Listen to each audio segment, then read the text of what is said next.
Indian Military Review, and the Center for Joint Warfare Studies organized a 2-day webinar and virtual expo on night vision and electro-optics India on 16 to the 19th of January 2021 for the Indian Armed Forces, paramilitary forces, and industry.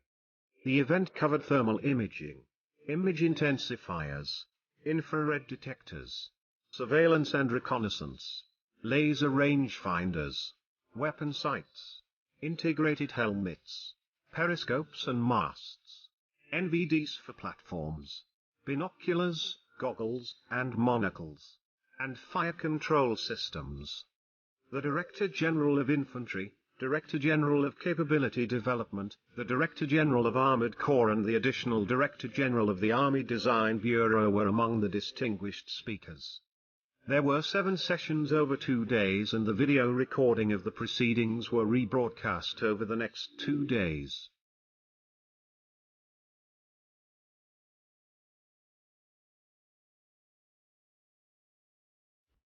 Yeah, good afternoon, General Rehani, the chair, and the panelists from the Army, Air Force, and the Navy. That is Colonel Amitoj, Group Captain Manu, and Captain Rajneesh Dalal.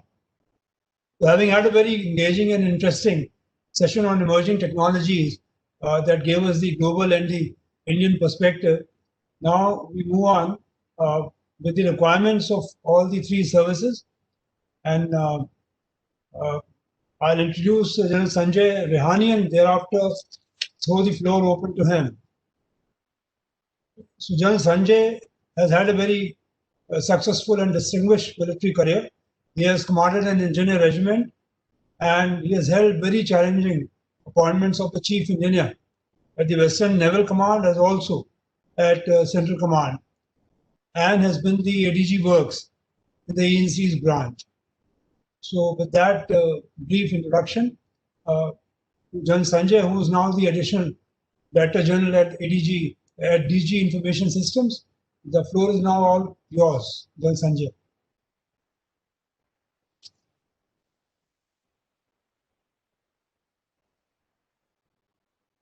Welcome to you, sir, for the gang, I would say.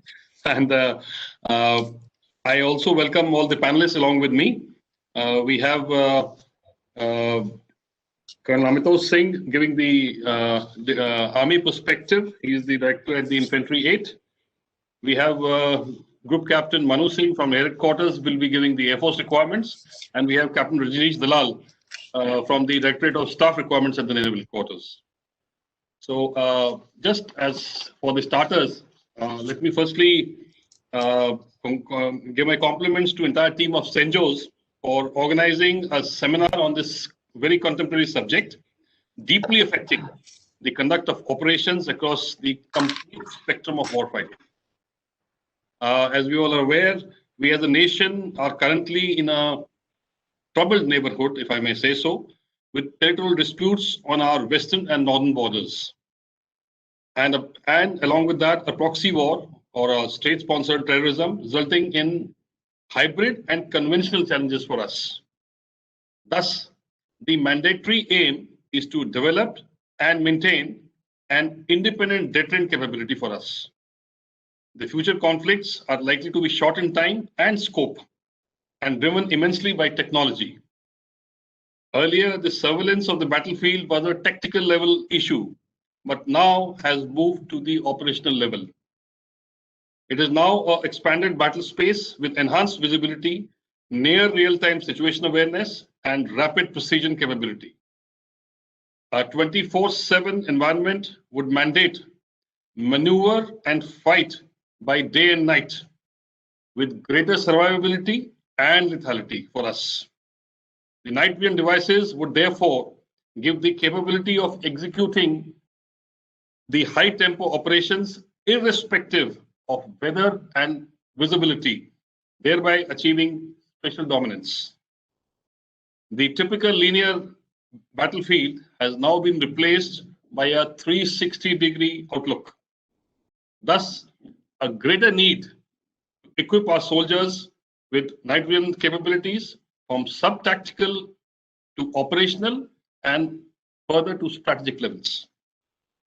Therefore, keeping that in mind, an empowerment committee was constituted in 2012, the April month of 2012, under the Defense Secretary Defense Production to work out a roadmap for night enablement of the Indian Army.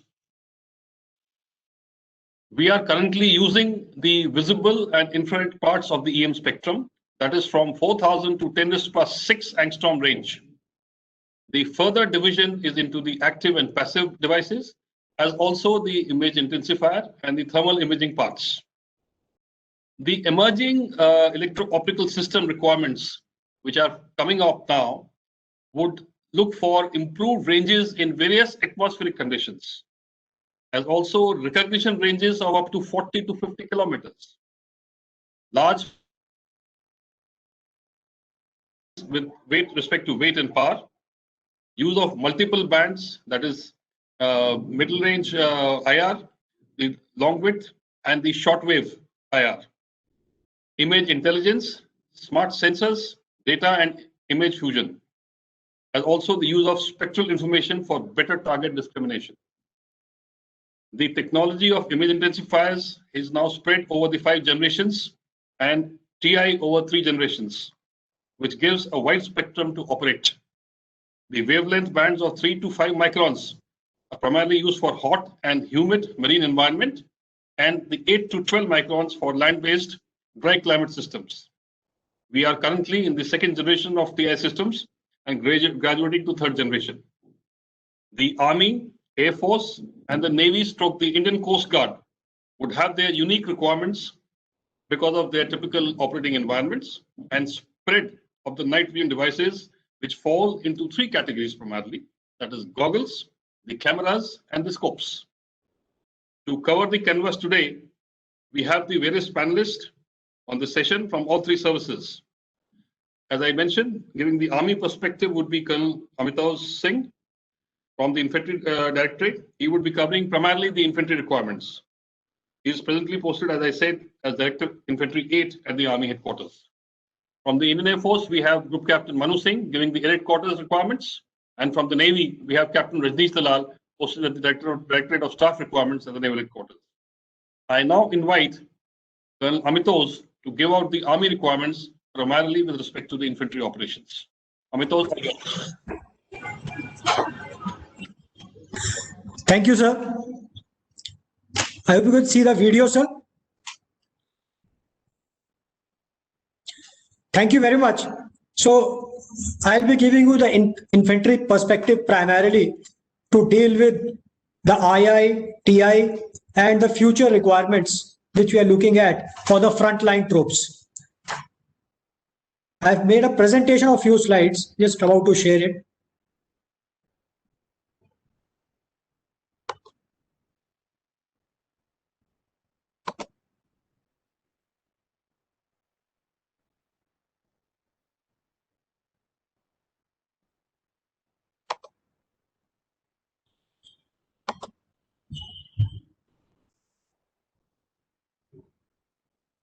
So can you see the presentation, sir? Yes, all well, all well. Okay, sir. So as of now, just talking about the recent procurements or the developments which are going on, or the procurement schemes which are in progress. You are all aware that a recent contract of 72,400 SIG assault rifles has been completed. So for which we are looking at reflex sights, those are day sights, telescopic sights, and then a combination of II and TI sights. A contract for a 51 caliber LMG has also been signed through the FTP. The weapons are getting delivered. The first lot has been delivered. For that, we are looking at day sights and a combination of II and TI. And primarily now, TI corresponding to the LMGs which are going to the frontline troops. For the carbine case, which is under progress, so the scaling works out for reflex, for the day engagements, and the II scopes being a short range weapon for the night engagements. For the LMGs, which are to be delivered or the contracted later for the balanced quantities, or the other arms and troops, other arms and services. The procurement case is at trial stage. Once the LMGs are identified, we'll be going for telescopic and night scopes, some TI, but majority of it II sites. Few other developments, that is sniper rifle. Because of it being a long range weapon and a precision weapon, we are looking at TI scopes for sniper. Because for the snipers which are coming in, we are already procuring day scopes along with the weapon. A recent contract for 372 snipers has been signed. So initially, amongst the overall requirement of almost about 5,000 plus snipers, in the first tranche, we are looking at procurement of 372 sniper sites. For the medium machine gun, we are graduating from image intensification based sites to TI sites, which have been now scaled. It's already past the RFP and TC stage. The trials are due in February, March. We're also looking at some future induction of future technologies, that is, particularly in AGS-30, which is again a direct and an indirect long-range automatic grenade system or an automatic grenade launcher. We are progressing this particular scheme through a make-to or a design and development manner, for which the project sanction order is being shortly issued, maybe a week or 10 days. For RL, which was erstwhile authorized, image intensification based site, we are now scaled with TI sites. For that also, the case is quite at advanced stage. So we'll be issuing the RFP in next few months. We are just revalidating its AOL. Along with the HSTI, which is a cooled one, which we already have, few uncooled HSTIs at a particular scale has also been authorized to infantry. For that, we are preparing the RFI, and in few months, the RFI will be hosted for procurement of a uncooled HSTI. These are indicative timelines primarily for the manufacturers, developers, startups, or anybody who wants to participate in our procurement schemes. These are the near future, which we are looking at. That is our short-term perspective. Starting from the bottom, passive night vision goggles. As of now, whatever we have is primarily first and maybe some second generation. We are going on to third generation, that is FOM 1700 plus based NVGs. The RFI and GSQR are still to be prepared. AGS-30, already told you, the PSO is going to be issued. For the companies which have been shortlisted, they'll be given 18 months for developing a fire control system or a ballistic computer based site for ensuring speedy and accurate engagement of targets. Then the green ones, the three procurement schemes, that is thermal imager MMG, telescopic sights for assault rifle, and TI sights for assault rifle. They are already at trial stage or a pre-trial, you would say. Telescopic sight of assault rifle is undergoing trials presently at Infantry School MAU. As told by DGCD in the morning session, in the inaugural session, we are having now to speed up the trials. We are making composite trial teams for all the trials and shortening the trial loop to ensure expeditious induction of weapons, sights, and all other equipment into the army. Then coming on to the TI side for RL, we'll be revalidating the AON in next about 3 months. The 0 stands for, I would say, January, and thereafter this perspective is given up till the end of this year. For TI sites for LMG and telescopic sites for LMG, the acceptance of necessities have already been given by the appropriate authorities at the MOD. And for the telescopic site of LMG, a post-AON RFI has already been uploaded on the website. So it is as per the policy to expand the vendor base that anybody who has not responded to the RFI initial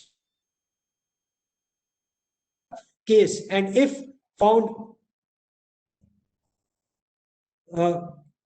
if he is meeting the QRs, then he can participate in the case and he'll be issued with the RFP. Similarly, for the TI side for LMG, next about 2 to 3 weeks, the RFI or the post AON RFI will again be uploaded on the MOD website. For the night sight image intensification for the assault rifles, we are at the pre-AON stage. The AON will be shortly obtained and will be fielded for the AON next about 3 to 4 months. For night sight image intensification for the LMG, we are waiting for the LMG trials to get over, and once we are nearing the contract stage of that LMG for the balance all other arms and services, once the LMG stands identified, so then we'll go for the AON and further procurement of that particular sight. Night sight TI for sniper rifle, the QRs of TI or a standalone TI are already available with us. We will be going for AON shortly. For HSTI uncooled, we are preparing the RFI.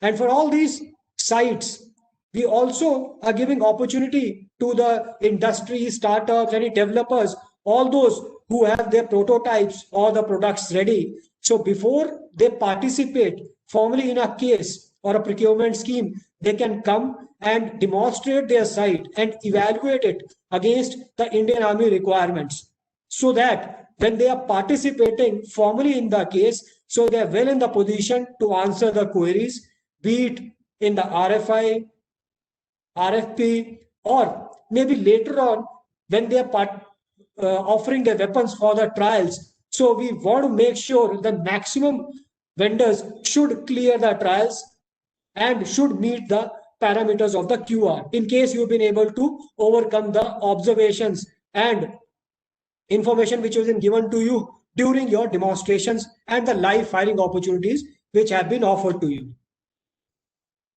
This is a basic night enablement roadmap which we are looking at, especially for the infantry.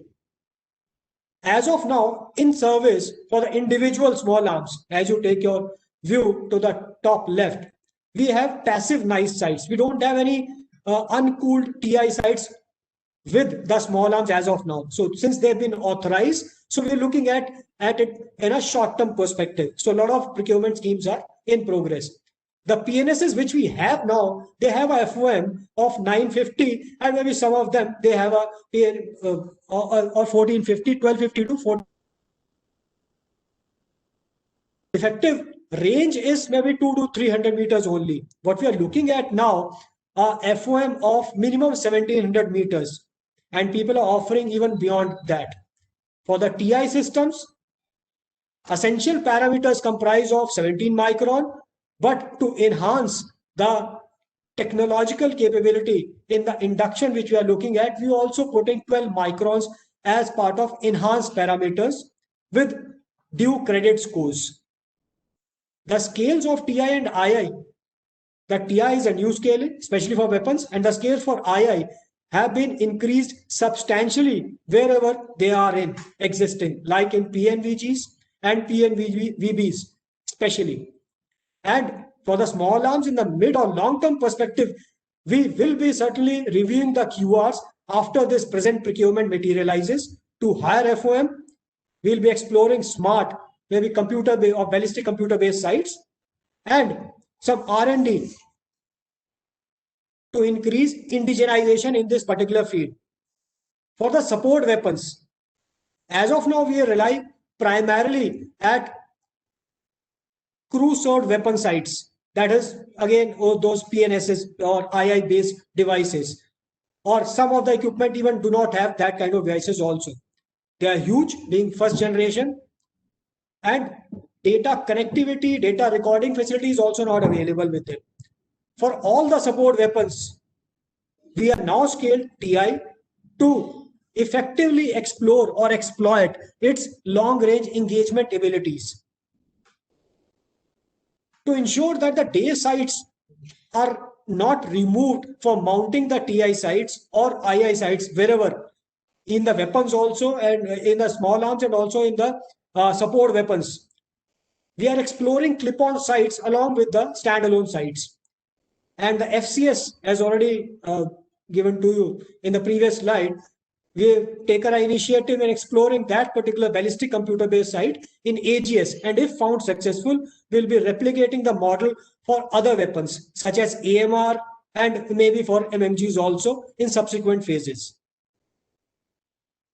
Further, in the long term, we're looking at customized solutions and increasing indigenization content, and also so adding on to networking abilities and also enhancing AI-based capabilities in the sites. As far as surveillance devices are concerned, PNVGs, PNVB, passive night vision binoculars or goggles which we have, they are primarily first generation equipment, or some of them second generation which we have. They are bulky. The PNVGs which we have, or binoculars also, they're called binoculars actually, but they are either monoculars or bioculars. What we are exploring now are proper binoculars based on twin tube configuration. So the RFI will be out, and we'll be seeing the response of the industry to go ahead with making the QRs. In thermal images, we have HSTIs, cooled ones. Obviously, they are large size and noisy also because of cryogenic engines. So we're looking at uncooled HSTIs, which are silent, lighter, smaller, and scales have also been substantially increased, especially for PNVGs and PNVBs. For these surveillance devices, since they are based on subunit or unit, or they exploit the unit capabilities, so we're looking at integrating it with laser range finders, magnetic compasses, GPS, and also other devices to enhance the capability of this particular system, and not to have multiple devices. In the long-term perspective, we might be looking at integrating or inducing some data transmission and networking capabilities, and inducing AI-based solutions. For the sniper, as of now, especially for the spotter, sniper operates in pairs. The sniper weapon is authorized, TI, and also the telescopic sights, but the spotter scope, which is normally authorized, it is not particular to the sniper spotter. For that, we'll be looking at a particular configuration for a sniper spotter, or a spotter scope for a sniper buddy, or the spotter which is there, to give him the capability to visually acquire the target in the same manner as his partner or the sniper will be engaging, to have similar kind of reticle pattern, similar capability of the device. What are the exact requirements in some of the weapon systems? Like for short range engagements, we are looking at mainly II based, sometimes standalone. Clip-on is always preferable, or FOM 1700 and above. And for the day sights, we are looking at, since though it's based on night sights, this particular seminar, night enablement, but since most of the companies which are participating, industry and developers also working on the day sights, so I took this opportunity to also tell you about the requirements of the day sights also. For the reflex sights, which are for CQB and short range engagements, for longer range engagements, especially for the rifle, we might be looking at a magnifier to enhance its capability, especially for SIG assault rifles, which have an effective range of 500 meters and beyond. For long range engagements, we're looking at telescopic sights for minimum 4x and 5x, and thermal sights, clip-on sights we are exploring. We're not getting a much encouraging response from the industry on the availability of clip-on sights. So as of now, we'll be going on primarily for standalone sights, and with the FP of minimum 640 by 480 and a pitch 17 or 12 micron, whichever is available. For the support weapons, day CMOS plus night TI sights with additional facilities to enhance the capability of the device. But in all these weapons, all these systems, surveillance systems, especially sights, we're looking at that there should be minimum modification of the weapon system to retain the weapon system's engagement capability as original as possible. In the surveillance domain, II sights, because they consume less battery, so obviously more for continuous surveillance, and TI for certainly long range acquisitions. And in addition, a range estimation, wind speed, altimeter, and any other sensors which you can fit onto these devices to enhance the capability. Overall requirement that is only for infantry, I would I'll talk about, and a few other arms and services for small arms based night enablement capabilities, including PNVGs and PNVBs, come to almost about 6 lakhs. That is, TI sites almost about 1.37, and II sites or surveillance devices about 4.52 lakhs. As of now, the procurement cases which we are progressing in different domains total to almost about 70 to 80,000. That is, presently the aim is to go for the technology which is available to overcome the present void. Since you're already aware, the gestation period of capital procurement is about 3 to 3.5 years from the need or the inception of the need to the contract taking place, and thereafter add on another about 6 months to 1 year for delivery to start. So for that gestation period, looking at the present availability, whatever is available, and present exploring concurrently D&D based or developmental based, innovation based solutions to work on those technologies which will be available in future or which are not widely available. So the focus is now on to only about meeting 20 to 25% of the requirement in most of the cases. So the balance about 60 to or 75 to 80% quantum is already or always available for any developer or industry to offer future solutions. It's interesting to note that along with the present procurement schemes which we are progressing, D&D cases, innovation cases can also concurrently go on. For future upgradations, the host of equipment and technologies available, as highlighted by the industry in the morning and also in the inauguration session by the requirements by the senior speakers of service headquarters, as well as the speakers from the civil domain, that is Ernst & Young and also Tata Advanced Systems. As of now, we got a binocular type goggle. We're looking at a goggle with a twin tube or maybe 4 tubes, which give a panoramic view. So the industry can offer their capabilities to us. And HHTI, especially the uncooled one with LRF and GPS. In the future, we're looking at fusion of TI and II devices. A lot of fusion technologies based on day and night TI are on offer to us, but this will be a path-breaking solution if it is offered to us in whatever time frame and gives a better situational awareness, especially at long ranges. And SWIR capabilities you're already aware. And in some devices, we might be looking at data connectivity and storage also. To enhance industry and users synergy, the present policies also enunciate a lot of interaction so that the user requirements are met in a pragmatic time frame as per the operational necessities. So first of all, we expect that the industry developers, they give us very accurate response to our queries and should be holistic. Though we've been interacting on almost a regular basis with industry developers, including DRDO, quality assurance agencies, ordnance factories, private industry, and also individual developers, and doing our open source research also on our own. Now, this ITDU, that is Infantry Trial and Development Unit, a part of Infantry School MO, which deals in trials and research on latest technologies and requirements for infantry and the infantry equipment, which is commonly required for Indian Army also.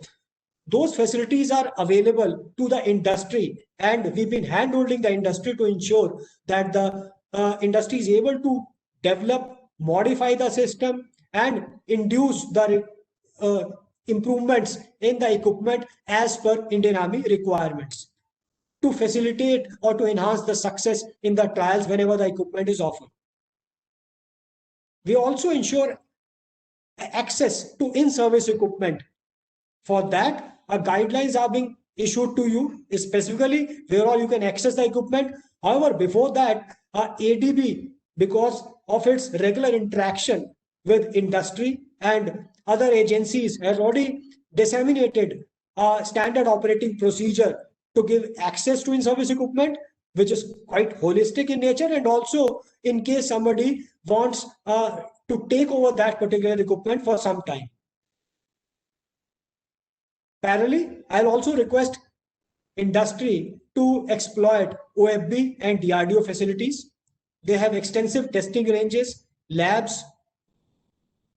Production agencies should also focus on integral R&D. What we're looking at now is R&D by startups or agencies, and aim is to induct those technologies which were not hitherto available or not available till date, and they were available only from foreign OEMs. So we'll request the industry to indigenize those critical technologies and maximize your participation through various programs which have been formally listed in the defense procurement procedures and now called as defense acquisition procedures, DAP 2020, through IDEX, MAKE, or TDF, that is Technology Development Fund, through DRDO. Some critical technologies we are looking at which is not available as of now in India are TI sensors. A host of capabilities are available, get generated if the TI sensors are made in India. As of now, all the industries, anybody who's working on TI is importing TI sensor. That also becomes a challenge for us when we are calculating the indigenous content for a procurement scheme and taking it forward.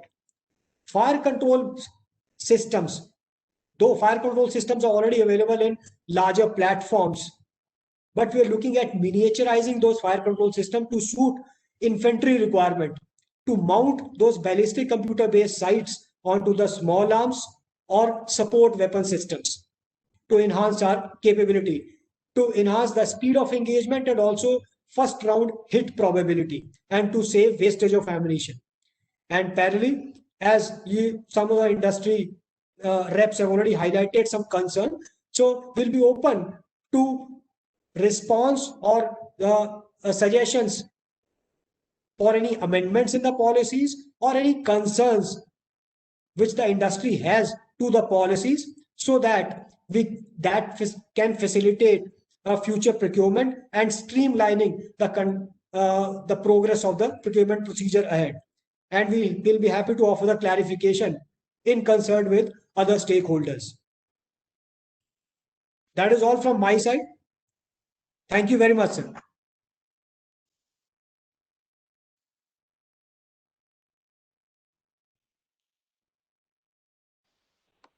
Thank you, Amitosh. Thank you very much. It was a very well-covered presentation from the infantry weapon systems and the surveillance requirements for the Indian Army, the focus areas, and the way we are looking ahead for all our requirements in the short term, medium term, and the long term perspectives. May I now request Group Captain Manu to give out the Air Force requirements. All yours, Manu. I am Group Captain Manu Singh, presently Director or Group Captain OPAG as it's called at Air Headquarters. I've commanded a fighter squadron and also the flying bases. It's been 1.5 years since I've been in Air Headquarters. Is the presentation visible, sir? Yes, everything fine. Right, sir. Then permission to start, sir. Chairperson General Rehani, our host General Arora, panelists and respective audience. First of all, a very happy new year to all of you. I've been told that today we have industry and more importantly, young engineering students as part of the audience. So today, rather than going into very specifics of what yes and what no, I would dwell more on technological initiatives required for enhancing the war waging capability and highlight the areas that require technological impetus for effective night operations.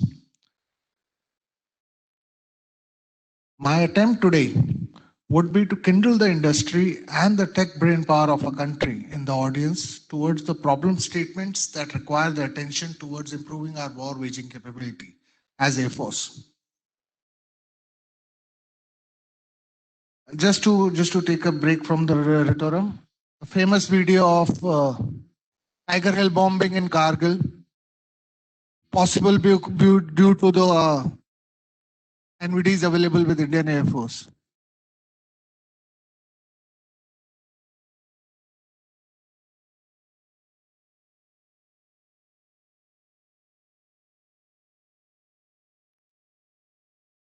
Okay, with the advent of the radar in World War II, a military technological revolution took place. With the help of these radars in World War II, by triangulation, night raids became possible and fairly accurate in a larger area.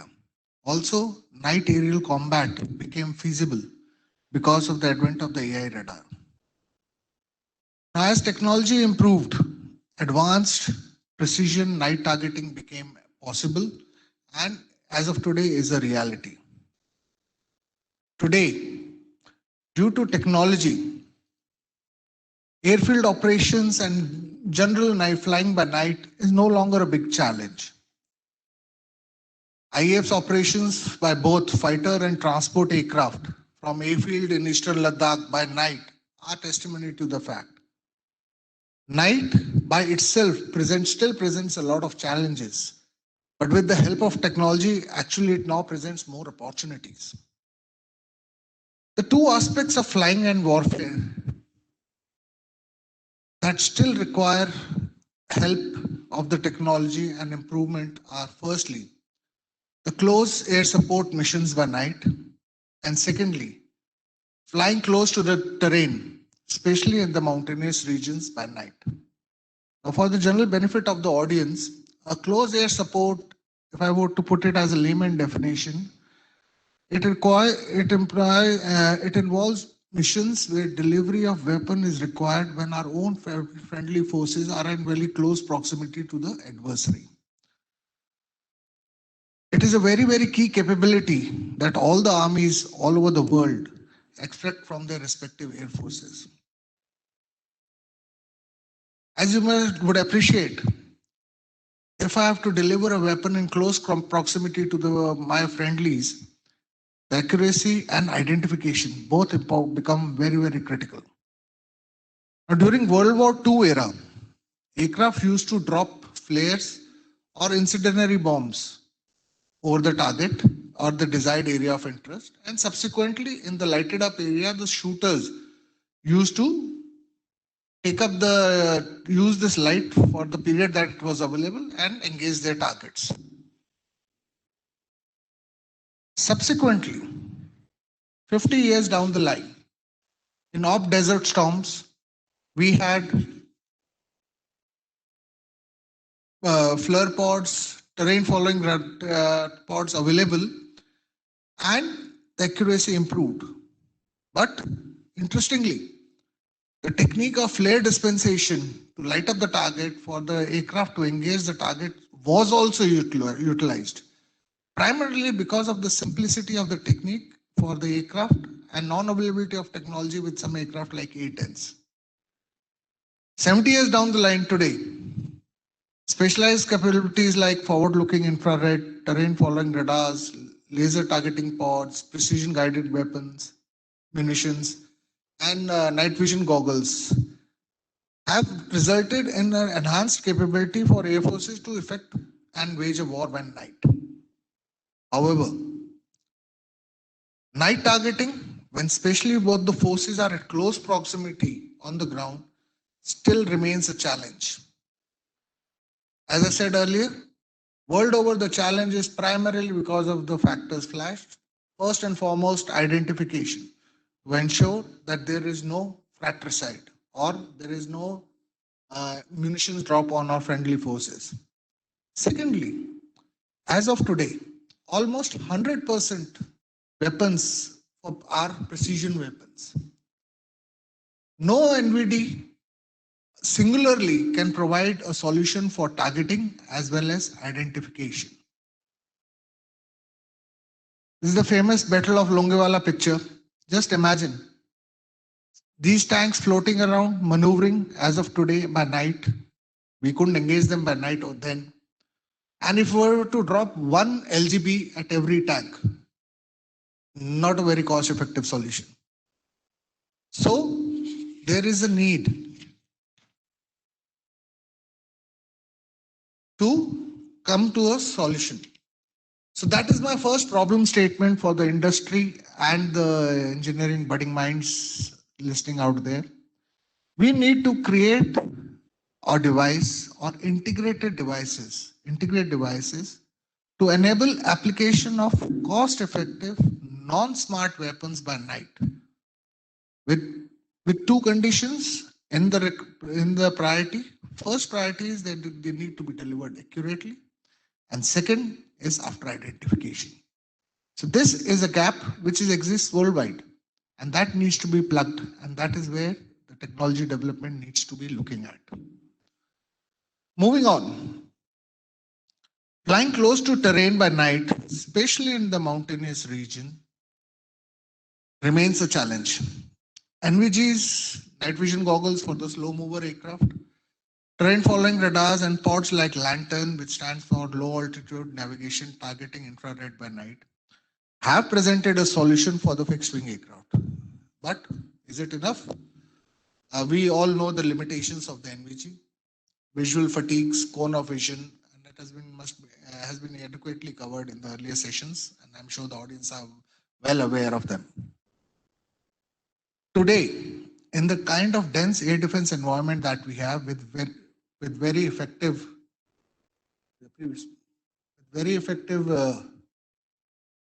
surface to air missile systems, radar systems, the need to fly close to terrain by night cannot be overemphasized. But further to explain my point in a little detail, let's take a case of transfer of large number of troops by night in mountain regions from one valley to the another. A live problem, a live issue.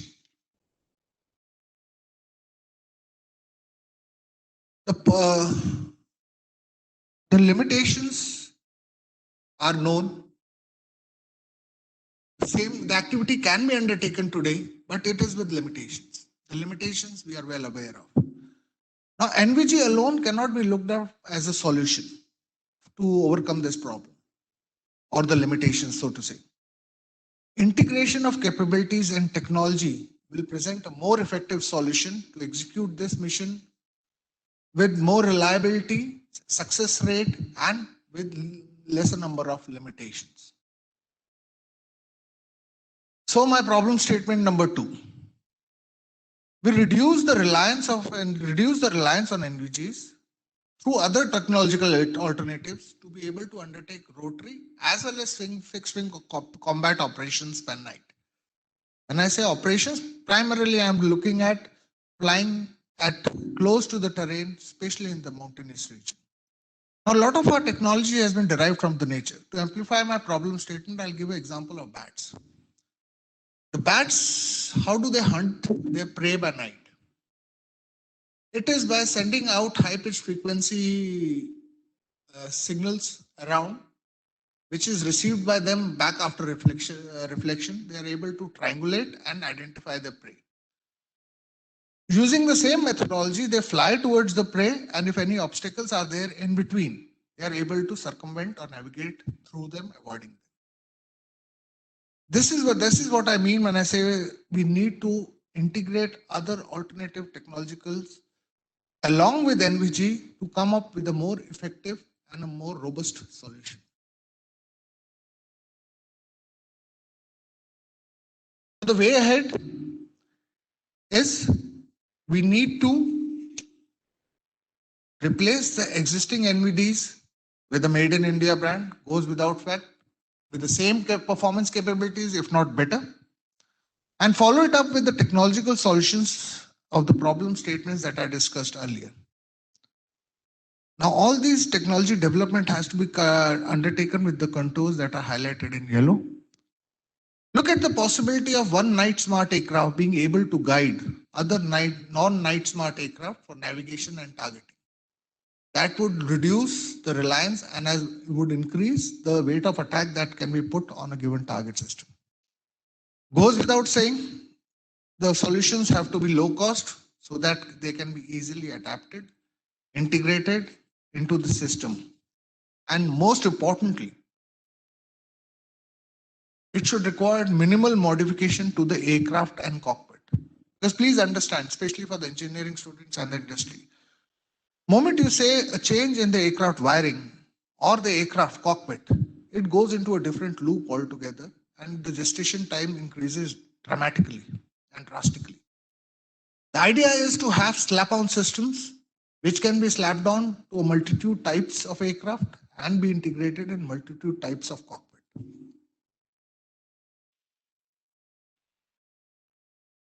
With these two problem statements to tackle with, I would like to conclude by imploring our industry and the brain power of the India in the audience to embark on a mission of replacing the existing NVDs and pods of armed forces with the Made in India brand, and follow it up with the technological solution of the two problem statements that we discussed earlier. And at the end of it, create a military technology revolution. With that, I've finished, sir. Thank you very much.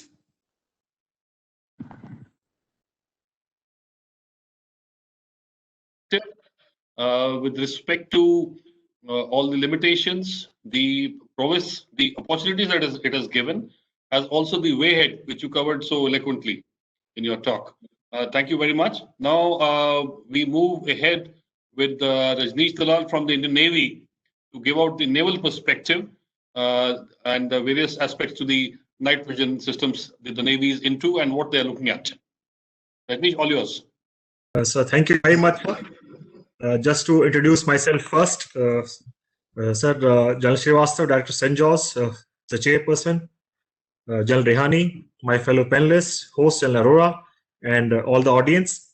I am Captain Rajneesh Dalal, Captain Staff Requirements at Directorate of Staff Requirements at the Integrated Headquarters of Ministry of Defense, which oversees formulating the qualitative requirements and undertaking procurement of weapons and sensors for the Navy, including night vision and electro-optic equipment.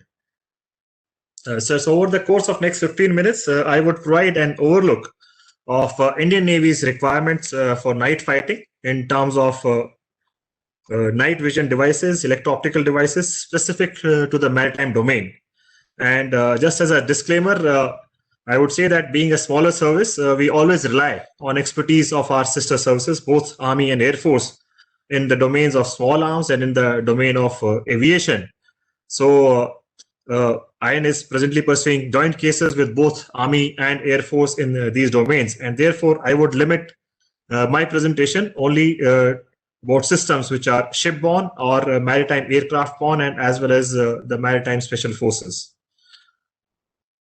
The scope of my presentation would be routed via the waypoints as shown. So starting with the night fighting philosophy for the Indian Navy, as we need to understand that naval warfare is essentially one of the purest form of maneuver warfare. Neither offensive platforms nor targets are static. Commanders maneuver formations of ships and aircraft, including submarines, into positions of advantage. And to do this, they rely on speed, endurance, recce, early detection, and identification of the enemy. At sea, it is common for the enemy ships to take tactical advantage of the global common sea routes and blend in with ships of neutral countries and merchant shipping. However, once identified, the commanders use surprise and longer range of weapons to annihilate the enemy platform. Therefore, consistent and precise battle space awareness is an essential requirement for the naval forces. The ability to locate and destroy high value and mobile targets at sea with a high degree of confidence is the bigger challenge. The Indian Navy, therefore, must be able to operate in any kind of environment during day or night and in any kind of weather conditions. Therefore, the positive identification of a platform prior to engagement is critical to attain precise targeting and avoid collateral damages, and has to be resorted to at standoff ranges. So if good visibility enables positive identification by day, I'm sure we must take advantage of the same thing at night. Whilst one may argue that the night fighting capabilities are very well established in form of radars on board all Indian naval ships, it is to be understood that radars suffer from their inherent design limitations. The weight and size, jamming, detections based on radar cross-section of the target, and most importantly, active emissions make this technology extremely vulnerable for use in a tactical environment. Radars are also susceptible to multipath errors, amongst other errors that make accurate targeting at close ranges difficult. So considering a detection and identification of potential surface and air targets by night as one of the primary tasks of any naval platform, Indian Navy needs to integrate multiple emerging passive technologies to gain new night warfighting capability. The introduction of night vision and electro-optic systems on board naval platforms and applications of the same by special forces has aided naval warfare tactics. The night vision and EO systems are capable of not only target detection, but they have to be capable of tracking and engagement in all forms of naval warfare.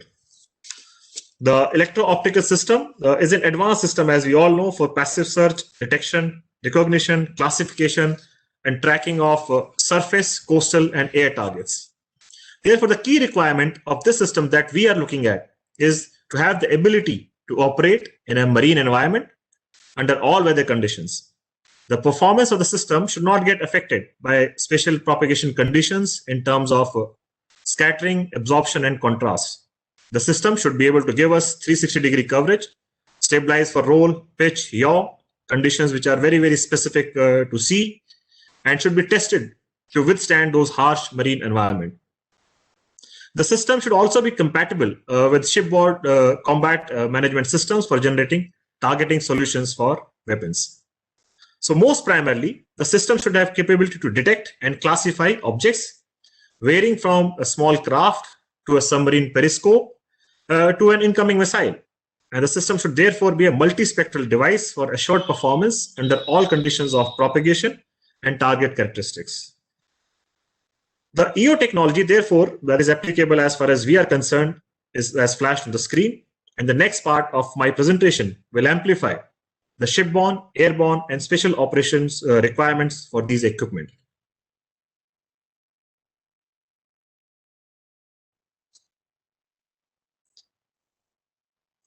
The applicability of these equipment on board ships ranges from use of technology for classification of contacts in busy sea lanes, closer to land, at harbor, anchorages, and operations in littoral waters with engagement capability by both MR and CR guns. The inventory of equipment on board a ship that therefore need to range from radars with inbuilt EO/IR sensors to EO turrets, night vision binoculars, and thermal imaging as well as IR sights.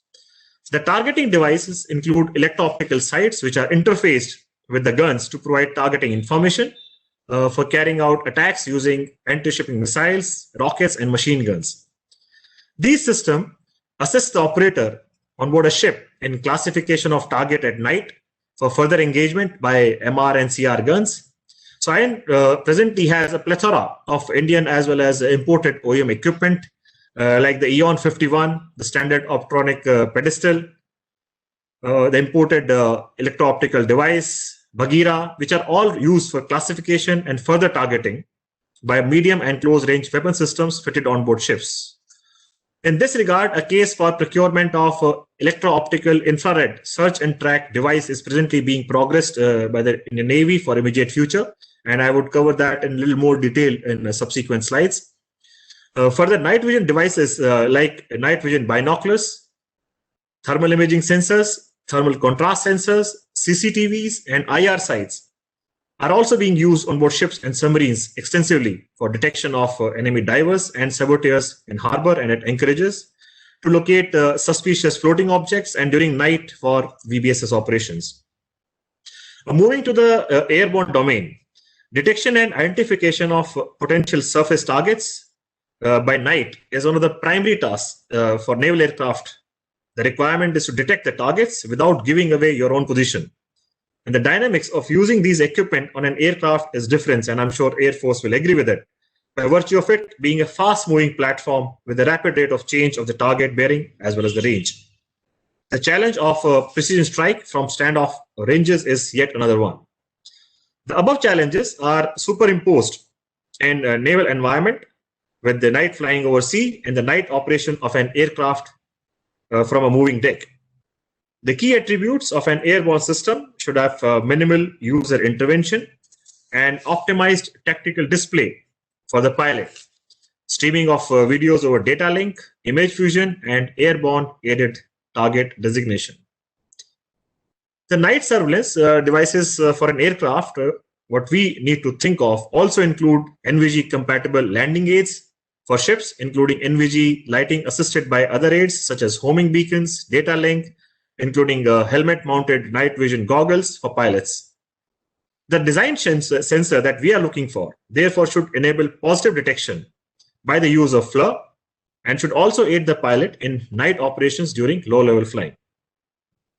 Now, let's take a look at the special operations in a maritime environment. The special forces are deployed for intelligence, surveillance, and recon missions in hostile territory, as we all know, behind enemy lines, in order to penetrate the fog of war and obtain reliable information with respect to targeting data or carrying out precise offensive strikes and battle damage assessment. The special operations are mostly carried out under the cover of darkness and in low visibility conditions and necessitate use of robust and reliable night vision devices. The peculiarity of a maritime environment with respect to these night sites is that they should be splash proof, moisture resistant, adaptable to saline environment, shock resistant, operator friendly, and hands free, that is helmet or weapon mounted. Additionally, use of these sites, especially in combat free fall, should cater for rapid change in pressure.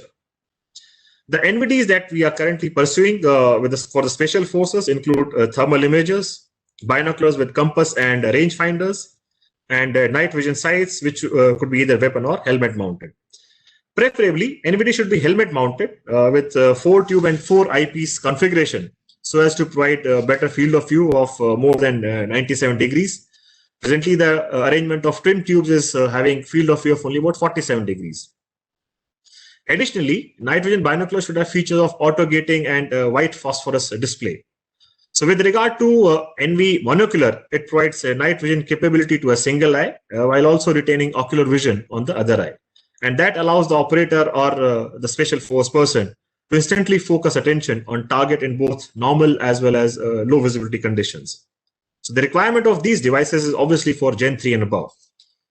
So to conclude, the positive identification of any platform prior to engagement is critical to attain precise targeting and avoid collateral damage and has to be resorted to at standoff ranges. Thus, if good visibility enables positive identification by day, this advantage must be made use of at night. Consequently, there is large scope for these technologies in all domains, as has been brought out by my friend from Army and Air Force, and it is required for all 3 domains of air, land, and sea. The challenges of naval operations demand development of technologies that remain ahead of the curve, and therefore the course of the Navy is to remain steady on leapfrogging rather than tail chasing research and development and induct cutting edge technologies and innovation. Concurrently, indigenization is an unwavering long-term target with impetus to impactful outcomes in pursuance of self-reliance and obviously eventually self-sufficiency. So the major requirements that we are presently focusing upon include induction of dual role electro-optical and infrared search and track system on board ships. 9 of these systems are presently being inducted under fast track procedures, and we are pursuing a case for 84 more to follow for our future requirements, and it has to be under Make in India. What is important to understand is that a single electro-optical system could be optimized either for surveillance or search, or could be optimized for tracking. The idea is to find a combination where a single system can carry out surveillance effectively and thereafter designate a target to the interfaced weapon system. It could be a close-range weapon system, it could be a long-range weapon system, and therefore the surveillance part is never lost track of when one target is being engaged or more targets are being engaged. So that is a capability that we are focusing upon by induction of this EOIRST system. And it is a huge opportunity for industry in India to collaborate, to induct these technologies from overseas, and finally provide this entire production in India. We are also looking at anti-shipping missiles with the IAR homing for both shipborne and airborne usage, because the efficacy of a missile to hit a target depends on how well it can cope up with the ECM that it encounters from the ships that it is planning to target. In case a ship which is being targeted is not able to detect an incoming missile, the chances of or the probability of that missile hitting the target increases manifold. So we are looking at induction of anti-shipping missiles, which will come with IR homing instead of conventional active or passive radar seeker homing. And it would be a big jump that we'll have in near future. We are also looking for loitering munitions with man in loop, with ranges in excess of 1,000 kilometers with EO/IR homing heads. So the munition remains in air for a very long period of time. Depends precisely on the EO/IR payload, and therefore after carries out a precise attack using the same technique.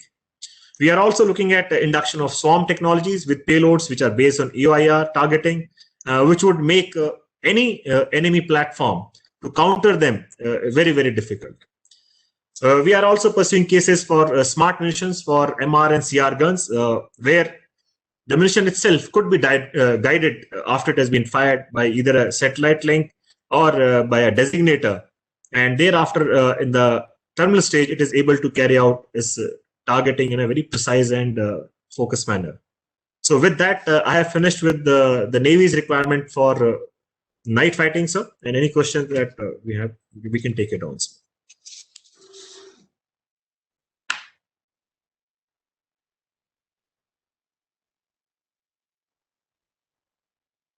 The surface, subsurface, as also the aerial platforms, with specific reference to the naval operations.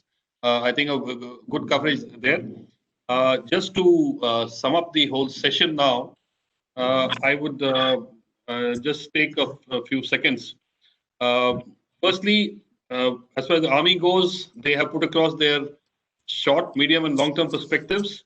The main focus being the money and the power stroke the weight requirements for the Army systems. Primarily, we continue to be at the second generation as of now and graduating to the third one possibly, while others are a step ahead of us from graduating from the third to fourth generation. So that's where we have a little bit of lagging in the Army systems. And what is possibly required is an ecosystem to be developed for the industry, startups, DRDO, and the ordnance factories to all come together and come up with the solutions of technology and also production thereafter. And the TI sensors possibly is one thing which we need to focus on as far as the Army input was there. Coming to the Air Force, the prime concern which was given out was the targeting and the identification still being a challenge. The mountainous regions pose navigation limitations with them. And a possible way ahead for the air operations would be without tinkering with the existing aircraft systems. And it should be more of a strap-on system rather than an integrated system with the aircraft. Coming to the Navy, basically, which is a maneuver force in terms of surface, subsurface, and the aerial platforms, they require more standoff ranges requirement compared to possibly the Air Force and the Army.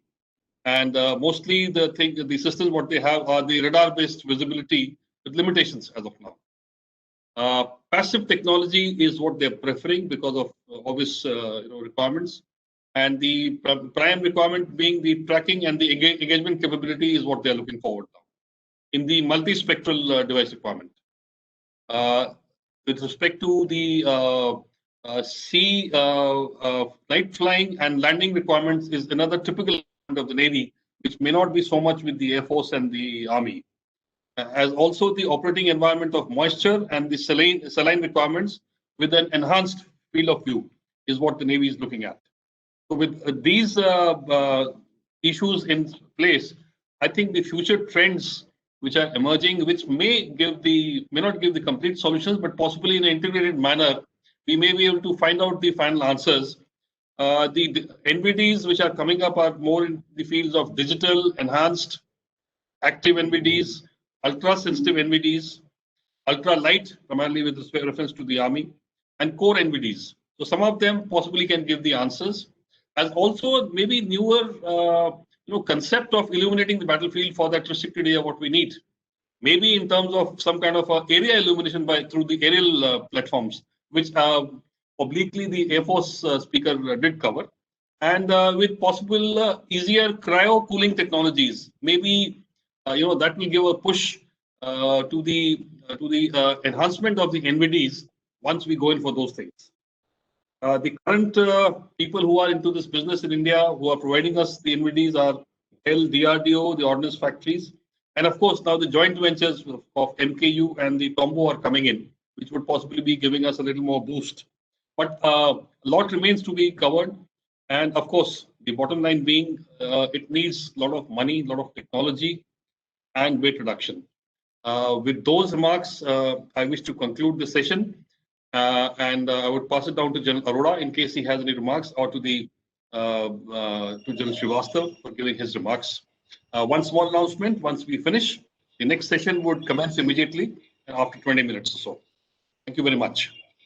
Sir, there is one question in the panel. There is one question on the side. Sir, I can see that, sir. I'll read out the question. We have fixed mount long-range surveillance systems available with us, designed, developed, and manufactured in India. How about this instead of the HHTI? This is from Ishan Patel, who has given the query on this. Any of the panelists would like to take on? Yes, sir. Yeah. I'll take it on. From the Army point of view, for the long-range surveillance systems, we already are in the process of inducting long-range surveillance systems, or that EO-based systems. And some other systems are also combined with radar capabilities. So these systems are deployed in the forward areas. One of the systems which we are now inducting is a border surveillance system developed by DRDO. There are other companies also who have these kind of systems on offer. So these systems are being procured.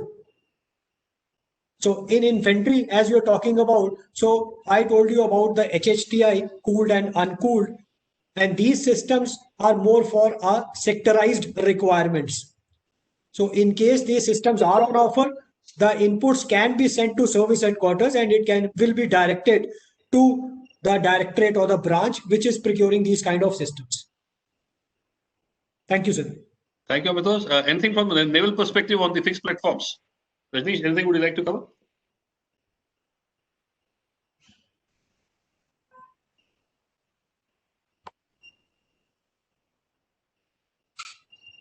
Sir, as far as the naval platforms are concerned, there's one very recent incident that I would like to cite. In the Arabian Sea, two warships came very close to each other at pitch dark night, and both trying to identify each other. They all know that the other one is just about 2 nautical miles from me. But with both not having an optimized electro-optical system to identify, both of them finally remained in darkness and could not really figure out who the other person was.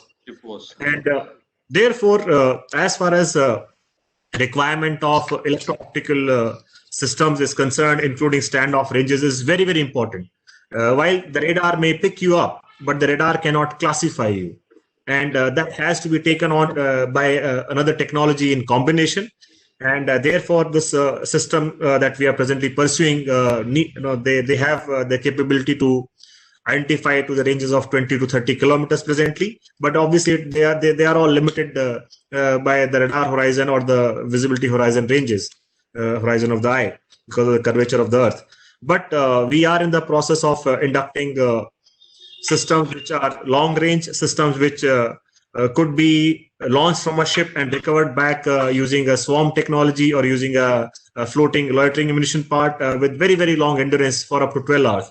So I think that is where the naval perspective would be, that electro-optical systems that can lighten or illuminate the battlefield as you brought out around you, or long ranges which allow you to take those targets on before the other person could react, would be the way forwards.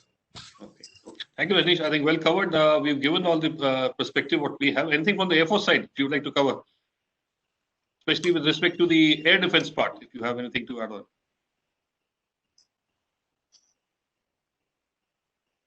Manu, are you online?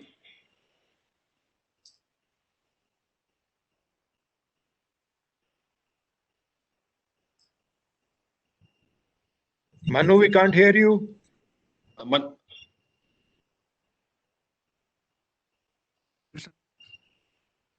Can you hear me now, sir? Yeah, Manu, you're on now. Right, sir. Sir, as you well aware, sir, when we go to the aerial, as far as the aerial battle is concerned, we are looking at the ranges of about 70 to 80 kilometers. So it is by and large, the identification remains the primary issue. Electro-optical sensors have been developed, but they are still effective at the range of about 30 kilometers. So identification primarily rely both passive as well as active in terms of IFF and passive in terms of the NCTR technology that exists. So that is how the identification as far as the aerial battle is concerned. Now coming to the identification at the ground battles, and the most worst case scenario is, as I brought out during my talk, is in the close air support scenario when the opposing forces are very close proximity to each other. Day, not a problem, because you can have eyes on the ground and the eyes can guide you. But night becomes a problem, and that is where the solutions need to emerge. As you brought out very, very rightly, sir, that area illumination, probably, I don't know, I'm thinking it out loud, probably we have a satellite which illuminates that particular kind of area or something, Yes. because loitering in that area in this today's AD environment is not possible. Or we have a systems like JSTARS, which is identifying passing of the image, and then the pilot in the cockpit can identify.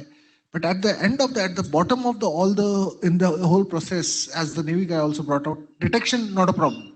Identification, major issue, especially by night, and especially when the forces are at close contact with each other. Integration of these capabilities and ultimately making the workload of the pilot easier in the cockpit and faster at the same time is what the processes and the technology integration should look at, sir. Thank you, sir. Thank you, Manu. Thank you very much. I think Mr. Patel would be well informed about the requirements of the services now. Arora sir, I hand over the thing to you now for the next session. We have generally finished, sir. To General Srivastava, sir. Yeah, General Srivastava, sir, to you, sir. Over to you, sir. Yeah, am I audible? Yes, sir. Okay, General Rehani and all the distinguished panelists, I have a question and more of a suggestion for you. And basically, it takes from the issue of close air support mentioned by Group Captain Manu. What he has referred to as a kind of a solution wherein one smart aircraft cues and guides the other non-smart aircrafts. One way of looking at it. My sense is that like the FSCs, as of now, in daytime, are supposed to be communicating and guiding the pilot. Now, we have moved on to an era where anybody who is in touch with the target and has got correct location, identification, and everything. Now, we are in times wherein whether he is from Air Force or whether he is from ground forces, should be able to upwardly in real time be able to share the target information for the pilot to act. That is the solution that we should be looking at. That is the kind of integration we should be looking at. And that's where the actual problem is, that as of now, the three services, there's no handshake as far as imagery exchange and all is concerned, let alone real time, even in the normal day-to-day functioning itself. Imagery is acquired by one agency, one service. It takes more than hours, sometimes days, to be shared by the other service. So protocols, imagery sharing, and integrating even the ground forces into the visibility to the pilot. That should be the way forward, rather than having one smart aircraft, which becomes an obvious kind of because a smart aircraft will have signatures of its own kind. It will become a very obvious target to be crippled. So multiple connectivities is what we should be looking at. And the other issue is about special forces. Rajneesh gave out a lot of requirements about these special forces. Other than the marinization part of their requirements, I think all the three special forces have weapons and capabilities which are by and large kind of similar. Across the world, it is so. So therefore, I think there should be more jointness in going about our procurements as far as special forces are concerned. Right? Just few thoughts for your consideration. I think it's a very, very valid suggestion, sir. As far as special ops are concerned, except for the peculiar requirements that the Navy has, and I'm sure once you got the joint qualitative requirements laid down, those requirements could always be probably incorporated, and that's one area we need to work together and move forward as far as induction of any kind of weapons are concerned is for special forces. Secondly, the first point that actually you mentioned about this entire domain awareness, and especially the real-time domain awareness that we are able to generate. I think that is very, very important, sir, because tomorrow, if we have to be able to take something head-on, what is more important is that how fast we are able to react, and in which all services would have to work together, because whilst one service may be able to get the initial detection, it may still need a different kind of platform from a different service to actually neutralize it. So I think domain awareness across the services for the passive technologies and processing of imagery intelligence that we are able to generate is a very, very important area that we need to work together and move forwards. So it remains for me then to thank General Rehani and all the panelists for a session which was very informative. Knowing the requirements of the three services and thereafter working in a manner, adopting an approach which weaves in the requirements of all the three services, that's how we have to be moving towards jointness. So it's very important that we understand each other's limitations, challenges, and requirements. I'm sure the industry has taken note, and by the time the seminar ends, we'll be having some viable inputs from the industries on your requirements. Thank you so much.